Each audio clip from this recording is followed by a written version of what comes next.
This week, the First Minister did give clarity on one issue when he called on the UK Government to recognise the State of Palestine and end arms sales to Israel.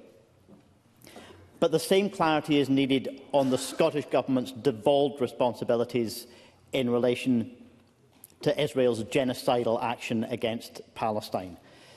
The United Nations has published a list of around 90 companies which it considers complicit in the illegal settlements that Israel has been constructing on Palestinian territory in the West Bank.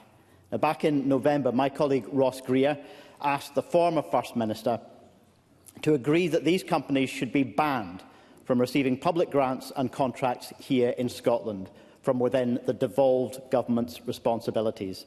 The then First Minister agreed in principle, saying that no company profiting from occupation should profit here in Scotland too. It's 7 months later, tens of thousands of deaths later, including at least 13,000 children. And in the West Bank, hundreds of Palestinians have been killed by Israeli soldiers and extremists.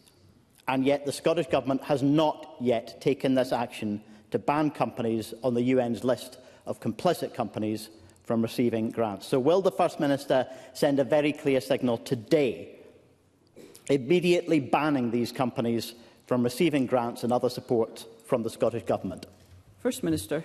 I acknowledge the seriousness of the issues that Mr Harvie raises with me, and in what I said the other day, I indicated that there should be an immediate ceasefire in Gaza, that the hostages who have been taken should be returned to their loved ones, to whom they should have been returned a long time ago, and that arms sales to Israel should stop. I also went on, as Mr Harvie has correctly said, to say that I believe the United Kingdom should recognise the State of Palestine as an independent state. It is long overdue, and it would be a contribution towards trying to stabilise the situation in the Middle East.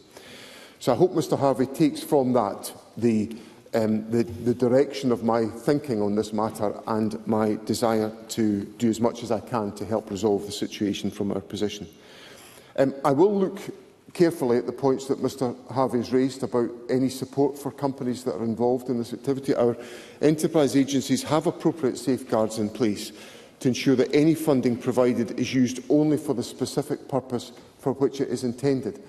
I suspect in Mr Harvie's question he wants me to extend that beyond that protection, and on that matter I would have to take great care to ensure we had a legal justification for so doing.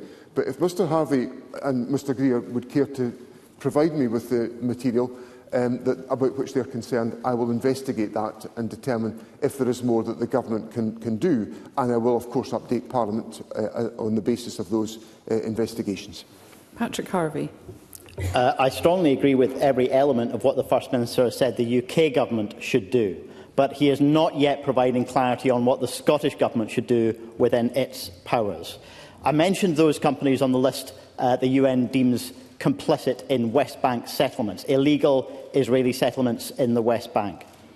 And I think the First Minister may have been moving on to answer in relation to arms companies which are provided with grants and other forms of financial support by the Scottish Government. The First Minister is right that they do not support the production of munitions with those grants, but that simply isn't enough. If you contribute to building a bigger bomb factory, you don't get to say that you haven't funded the production of the bombs. And even since October the 7th, Raytheon, BAE Systems and Leonardo have all received eye-watering sums from the Scottish Government's agency, Scottish Enterprise.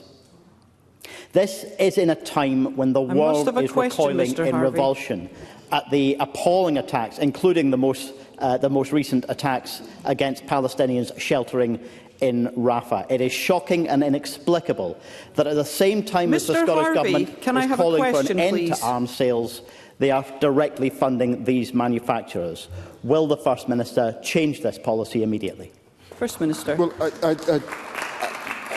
I do take seriously the point that Mr Harvie puts to me. I would just say that I don't think the analogy that he strikes about the construction of a weapons factory is a particularly fair analogy of the support that we put in place. But I will go away and look at that carefully.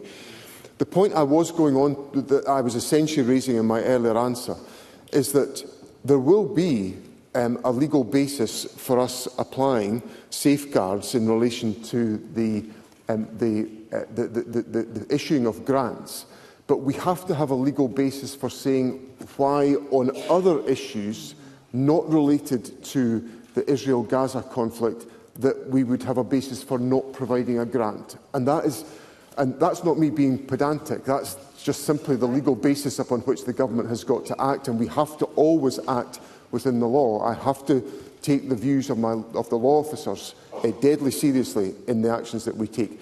But if Mr Harvie would care to correspond with me in more detail about this, I will happily explore the issues that he raises, which I recognise are important and sensitive to people in our country.